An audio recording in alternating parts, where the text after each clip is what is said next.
Well, I made a video a while back, about 3 weeks ago, and I got quite a mouthful of a response.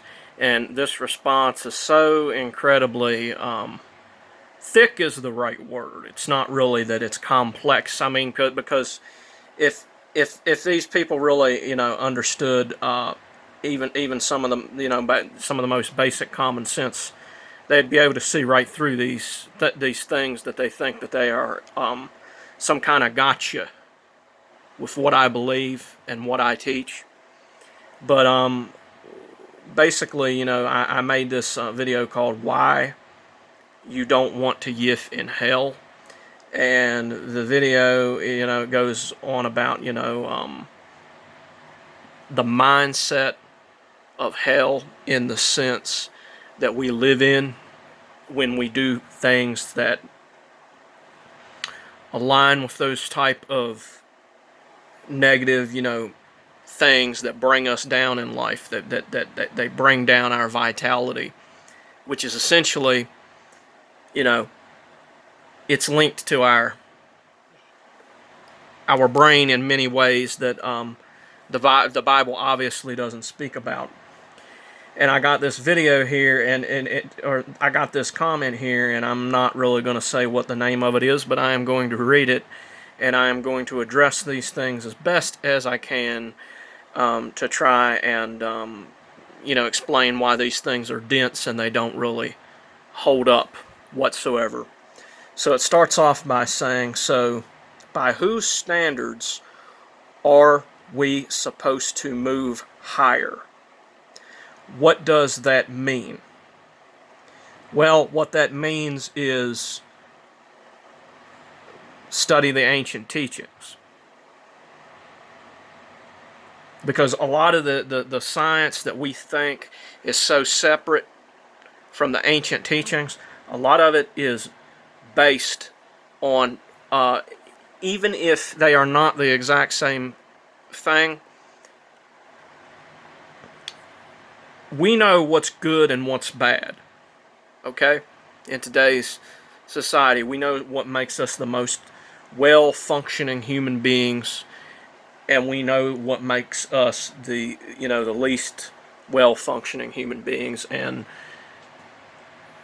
it's one of those as above, so below concepts. A lot of the science that we believe in today and that we are that we think of today is so different than metaphysics taught many of the exact same things that metaphysics taught. Maybe in a different way, but ultimately it's the same thing and gives the same results.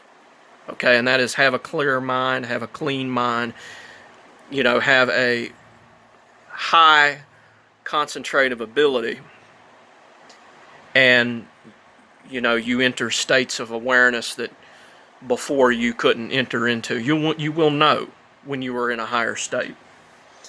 Okay, the comment goes on further. It says, if we followed anything in the Bible, and this is ridiculous. If we followed anything the Bible had to say, it just leaves nothing but questions. Actually, it doesn't. If you are initiated and you are the type of person who has any business with a Bible, it is not going to raise questions. It's going to give answers. Is the ownership of slaves considered a move up or a move down? Well, of course, it's not considered a move up. But back in those days, you got to understand these people were primitive tribes. They weren't the ideal state of mankind. Okay, at some point we had, maybe this is just a theory, but I'm going to say it as if it's a fact because it might as well be a fact. At some point we had some type of advanced civilization where we knew a lot of these things. And, things went to shit, and, everybody became a bunch of primitive, Neanderthals, well, not really Neanderthals, but we were a bunch of primitive people again, and then we had to learn. We had to learn. Okay, it's absolutely not. But see, back then, slavery. We think of slavery as being this English modern day Greco-Roman understanding of slavery. This was a survival mechanism. It was not what we consider slavery nowadays, and none of it is useful in today's state, quite obviously. And it says, or if one of the types who have contention with that is beating and owning servants, considered a move up or down. I think I just answered that. It says I'm straw manning a bit. Oh, you think? You think? I think you're air manning. There isn't even any straw there. You're making it up in your head. The point is, there's tons of stuff about the Bible that gets watered down because people still insist on believing it. No, you're an idiot. The things that are in the Bible are based on the same ancient teachings that a lot of the other things that we believe are based on, which are basic laws of karma. Okay? This all goes back to ancient humanity, ancient civilizations, where people knew their ass from a hole in the ground, and there's different layers of civilization. There were civilizations when we didn't know shit. We came up to like a mountain to a point where we knew a lot of things, and then we fell again. Okay, this was because of certain things that have happened, and these are recorded in certain things. I'm not going to argue about this. I know this goes way over your head and you're not going to believe it, but these are facts. And don't want to scare most people off with the idea of owning slaves. Well, owning slaves was never essential. Rape and genocide, never essential, are things the Bible preaches wholeheartedly. No, it does not. And the Bible, not everything in the Bible is even, it is not even fully, like, some books are higher than other books.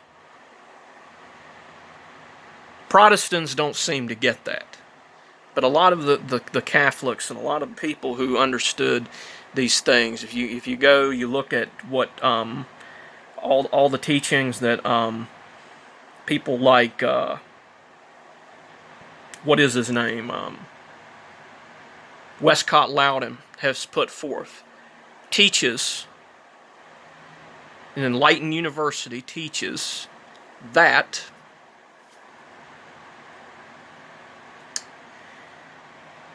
some of these things were more authoritative than others. It was not all the same thing. It says teaches wholeheartedly, and that Jesus is crazy, masochist. No, he's not a masochist whatsoever. That sometimes beats people because he feels like it. I don't know where you got that idea from.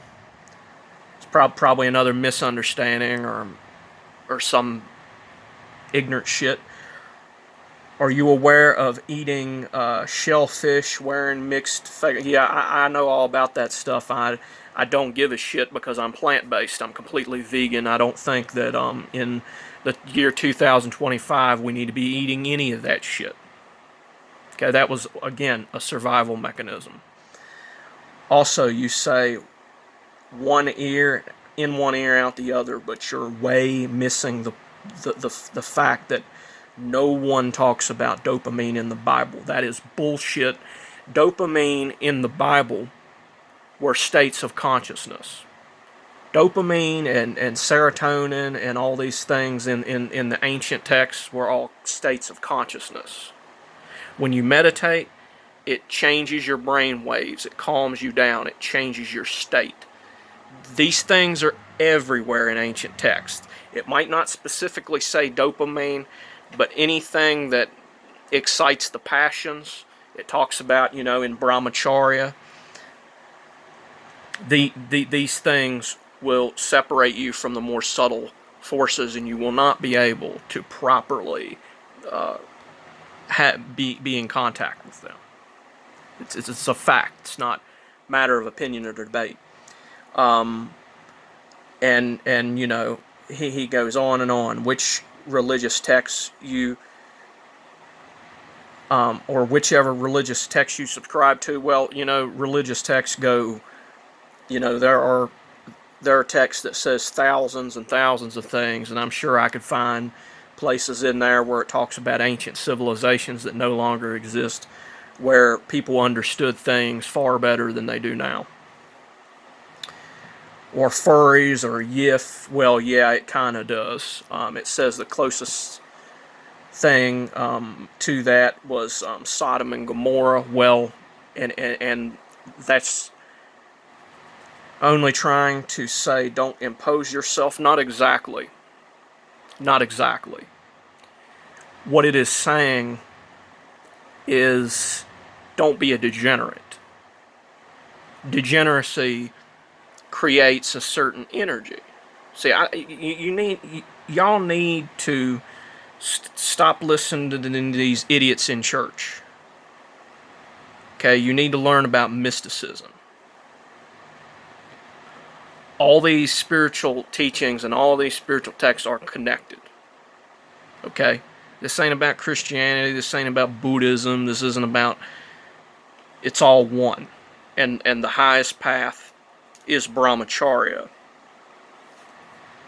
And he goes on and on and on. Furries and even Delta especially agree with, and a lot of Bible thumping Christians disagree. And even the Bible disagree with, as before mentioned.